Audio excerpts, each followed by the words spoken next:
Hey guys, Jen here with Serenity Hill Farmstead. It is the second Friday of April, so I figured it is time for a homeschool happenings update. So Illinois shut down on March 20th, 21st, that weekend. They shut down and we have been sheltering in place ever since then, only leaving to do a Walmart pickup order or something else that has pickup, and we're not having any contact with anybody, that kind of thing. Well, I think most people are doing right now. At least hopefully doing.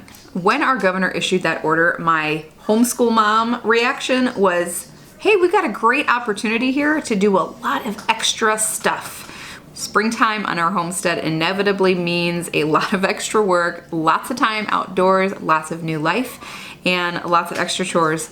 So there's really no shortage of things to do. We have plenty to keep us busy, and I wasn't really worried about much.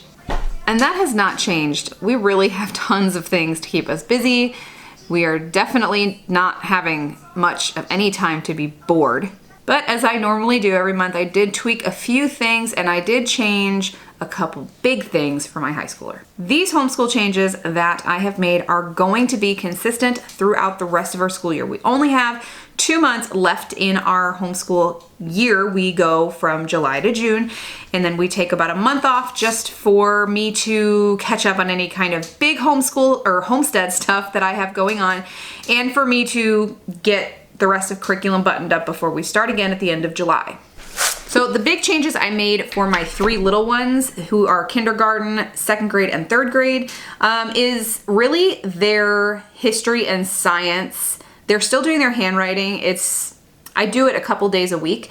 And then they do math and language arts still. And our language arts is the good and the beautiful, and that encompasses everything. It's got geography, it's got vocab, it's got spelling, it's got all of that stuff. The reading, the phonics, there was a hair on me somewhere. And we're going to keep that going. They're making great progress with both math and language arts. In fact, Caleb, I just had to jump him up to the next level in math. So, I'm so shocked that happened. He was 3/4 of the way through, Math 3 for teaching textbooks, and he was just blowing through it. So I retested him. He's in Math 4 now. He just started that. Was it last week? He started level 4, and I'm like, super proud mom moment, and really shocked and impressed by him that he is in 2nd grade and in Math 4. Had to have my bragging mom moment. Super proud of my kid. So. But consistency with math and language arts. Now Evie has been doing the Good and the Beautiful level K math, and this is the first year that we've used any of the Good and the Beautiful math. And we were really, I was really excited when I got that curriculum. There's so much in it, and it just looks so fun and very hands-on, but it was a lot for her. And I've talked before in other videos about how she was just not ready to go into kindergarten, but she is making progress. And now that we are most of the way through the year, she is able to keep up with an entire full math lesson. So we will not get that entire year curriculum done, but we will get a chunk of it done, and then I'm just gonna save the rest, and she'll do that for next year. So the big changes that I made to their curriculum is their history science. That atlas book that I use for them, I am not going to do it probably anymore for the rest of the year.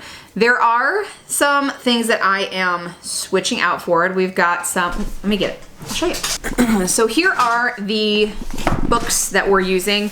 I got this one from my neighbor, just N is for Nature. We've read through this several times. Of course, the Julia Rothman books. We're in mostly the nature anatomy and the farm anatomy. Not so much the food anatomy. Really haven't had a reason to get into that much. Oh, I'm shaking the camera. And then these books are ones that I got from Costco. I don't even know if you can get these on Amazon. I mean, it's worth a shot, but they are the Birdwatcher's Companion and the Trees Companion. So we'll take the Birdwatcher Companion book, usually out to our land. We've got some interesting birds around here. We've got hawks, falcons, various types of owls, various types of woodpeckers, and then like red-winged blackbirds. There's so many different kinds of birds around here. It's crazy. This is our feather collection from the end of last year too. We've got pheasant running around this time of year. lots of different birds. So they'll find them in here and they'll write out information in their nature journals and draw pictures of them. So that's just kind of a different fun thing that they're doing and still getting science in. We're spending so much time in nature, being able to get outside. I am so beyond thankful for, because there are so many people that are stuck inside and don't have the luxury to be able to go outside, don't have a backyard, don't have land to roam, and we're very, very thankful for it. So we're using it. We're putting it to very good use. The last thing we're doing differently for the little kids is online art classes. And that, you can find online art classes anywhere. You can pay for them. You can find, just look up how to draw whatever they're interested in on YouTube, and there's probably half a dozen, if not double or triple that, on YouTube. There's tons of how to draw channels. A lot of them are very kid friendly. I always suggest that with YouTube channels, you really pre-watch them, or at the very least find some reviews on them, so you're not getting a big surprise when your kid is right there watching them with you. But there's a mom in our homeschool class who has a sister who is a really good artist, and she's teaching these like virtual art classes to the kids. They've done cartooning stuff, they've done a lot. So they're enjoying sitting, and I'll set all 4 of them down, all different ages, sit down in front of the computer, and they'll do their drawing for as long as they want. The little ones don't sit through the whole thing. Sometimes my oldest doesn't sit through the whole thing either. But that is a fun little art addition, and I don't have to teach art. So that's always a bonus, because art is not a good thing for me to teach. No, I can't draw.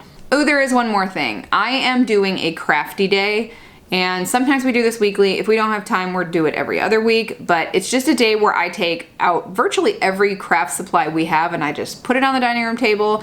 I do have to limit how many each person can have, because if I don't, we will run out of all of the tape in one sitting. So we have to dole some things out. But other than that, it's like a free-for-all, and they can just create to their heart's content. Sometimes that's 10 minutes, sometimes it's a couple hours. So just whatever they want to do, whatever they feel like using, they go for. So now for my high schooler.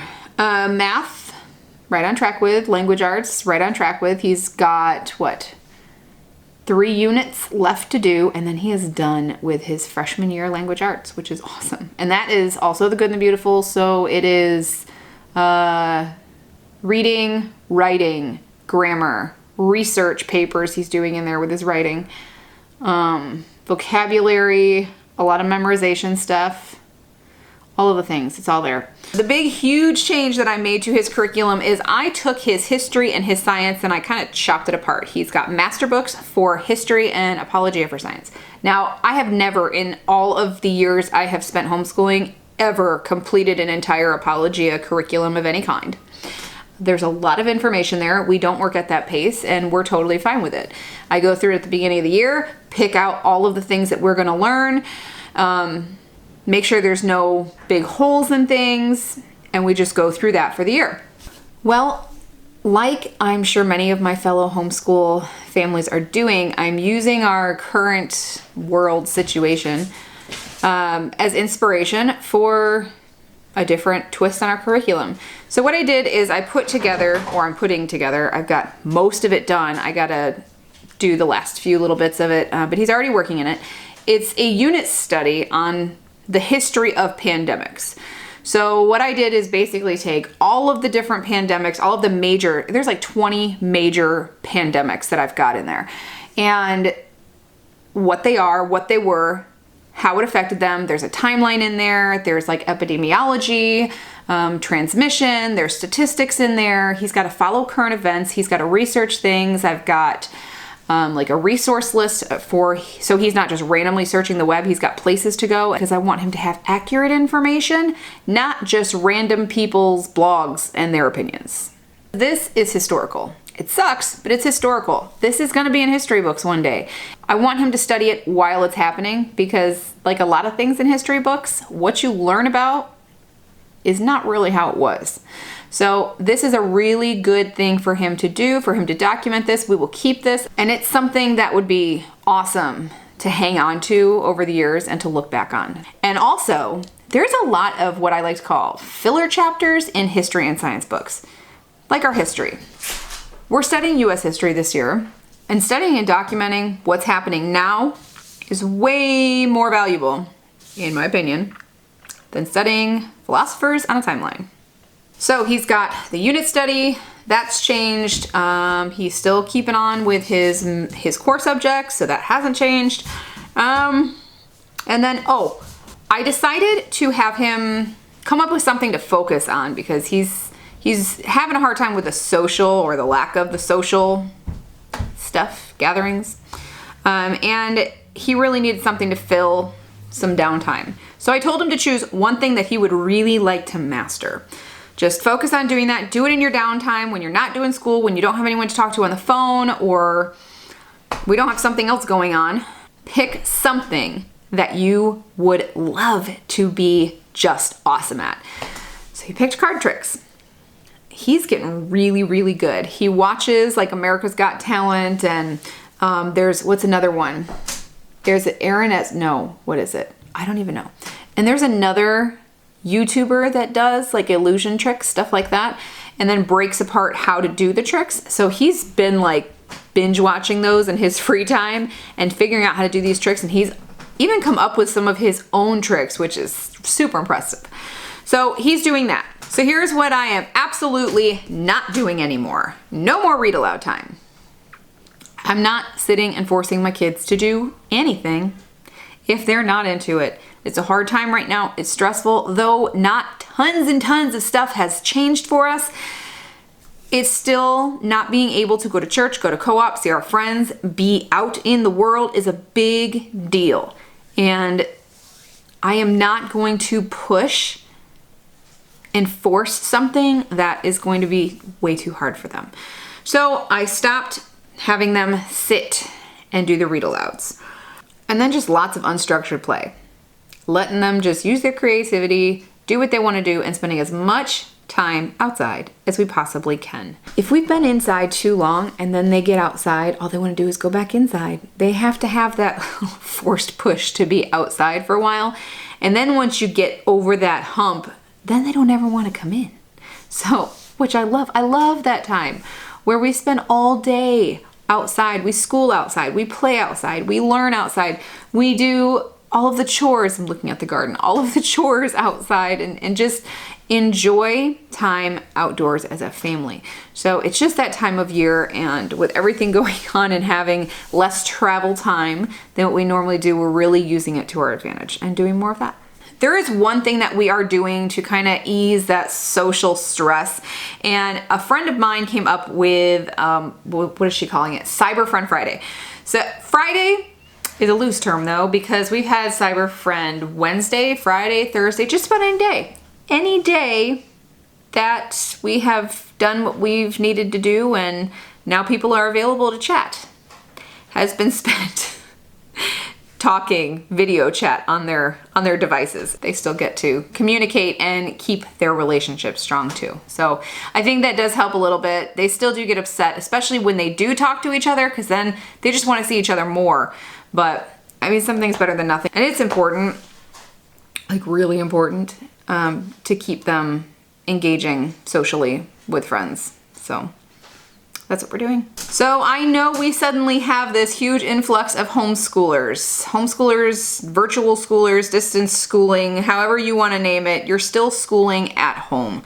So how's it going? I know there's some people that are really struggling with it and some that are loving it and they want to homeschool next year, which I think is wonderful. So I would love to hear in the comments below how you guys are handling your shutdown or situation. If you are not shut down, how you're handling it, what you're doing, what you're changing. Leave comments down below and we can learn from each other and get some great ideas. I hope you guys enjoyed this video. If you did, give it a thumbs up and subscribe and hit the notification bell next to it so you can stay up to date on all the videos we put out, and we'll see you in the next video. Bye.